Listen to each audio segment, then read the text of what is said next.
राम राम। जय श्री कृष्ण।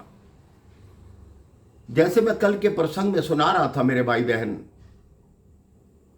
कि हम भगवान से जब कोई नाता बना लेते हैं तो भगवान भी उस नाते को निभाते अवश्य। एक युवा कन्या थी, उसने बचपन से ही लड्डू गोपाल को अपने पास रखा हुआ था और वो सदैव उन्हें एक भाई के रूप में रखती थी। क्योंकि उसका अपना कोई भाई नहीं था, इसलिए लड्डू गोपाल को ही अपना भाई कहती, उनसे बातें करती, उनको स्नान कराती, उनके वस्त्र बदलती, रात को शयन की लोरी सुनाती, रात को उनको वस्त्र बदलकर एक बिस्तर पर दान करती जिस पर वो सो जाते। अब उस कन्या का विवाह निश्चित हुआ। विवाह निश्चित हुआ तो उसने कहा मैं तो अपने लड्डू गोपाल को साथ लेकर जाऊंगी। वो विवाह के बाद लड्डू गोपाल को साथ लाई। उनका जो परिवार था वो भगवान को मानते तो थे, लेकिन इतनी गूढ़ पूजा उन्होंने कभी की नहीं थी। उस बेटी ने लड्डू गोपाल को एक स्थान पर स्थापित कर दिया।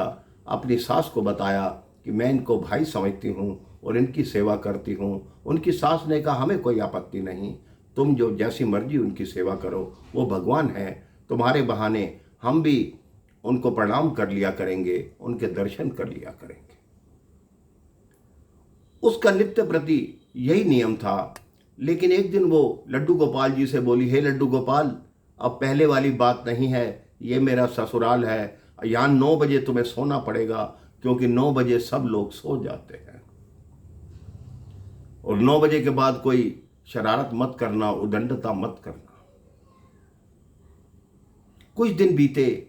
विवाह के उपरांत जैसे लोग भोजन पर बुलाते हैं, उसको भी अपने पति सहित किसी रिश्तेदार ने भोजन पर बुलाया। अब उसको चिंता होने लगी कि मेरे को आने में देर हो गई तो लड्डू गोपाल सोएंगे कैसे। उसने सास को कहा, माँ जी मेरा एक छोटा सा काम है, आप कर देना, लड्डू गोपाल को रात्रि का भोग दे देना, सुलह मैं आ कर दूंगी उनको। उन्होंने कहा ठीक है, क्यों कहती है मैं जब तक उनसे कुछ बातें ना कर लूं तब तक ना वो सोते हैं ना मुझे निद्रा आती है। जहां वो भोजन करने गई वो बार बार समय को देख रही कि 9 बज गए, 9:30 हो गए, 10 बज गए, मेरे लड्डू गोपाल के सोने का समय हो गया, ना जाने मैं घर कब पहुंचूंगी। 10 बजे के बाद वहां से निकली और 11:30 बजे घर पहुंची। घर आकर सबसे पहले वो लड्डू गोपाल को देखने गई तो देखा लड्डू गोपाल शयन कर चुके हैं। उसने कहा कमाल है, इसका मतलब मेरी सास ने इनको शयन करा दिया। अगले दिन प्रातः वो अपनी सास के पास गई कि आपका बहुत बहुत आभार, आपने लड्डू गोपाल को शयन करा दिया था। उसकी सास बोली मैंने कब शयन कराया, तूने तो यही कहा था कि मैं आके उनको शयन कराऊंगी, आप उनको रात्रि का भोज करा देना। भोजन का भोग मैंने दे दिया था, उसके पश्चात मुझे नहीं मालूम, लेकिन मेरे साथ एक घटना घटी। उसने कहा क्या घटना घटी।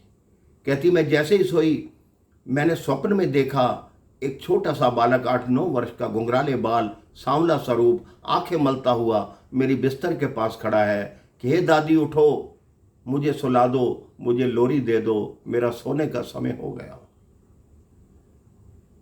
पता नहीं उस बालक में क्या आकर्षण था, उसने मेरी उंगली पकड़ी और इसी मंदिर में लाया और कहा मेरी पोशाक बदलो, मेरे को सुलाओ। मैंने उसको सुलाया और वापस जाके अपने बिस्तर पर सो गई। मैं तो अब तक यही सोच रही हूँ कि वो मेरा स्वप्न था, लेकिन मुझे क्या मालूम कि तुम्हारे लड्डू गोपाल मुझसे स्वयं मुझे उठाकर और अपना शयन कराने के लिए मुझे लाए थे। उस दिन के बाद सास भी जो थी वो भी लड्डू गोपाल की भक्तिन हो गई। उनकी बहू बोली, देखा माँ जी, मुझसे पहले आप कितनी भाग्यशाली हैं कि लड्डू गोपाल ने आपको आके दर्शन दिए। तो ये होता है मेरे भाई बहन नाता। अगर भगवान से सच्चा नाता रखते हैं तो भगवान भी हर नाते को ऐसे ही निभाते हैं। राम राम। जय श्री राम। जय श्री कृष्ण।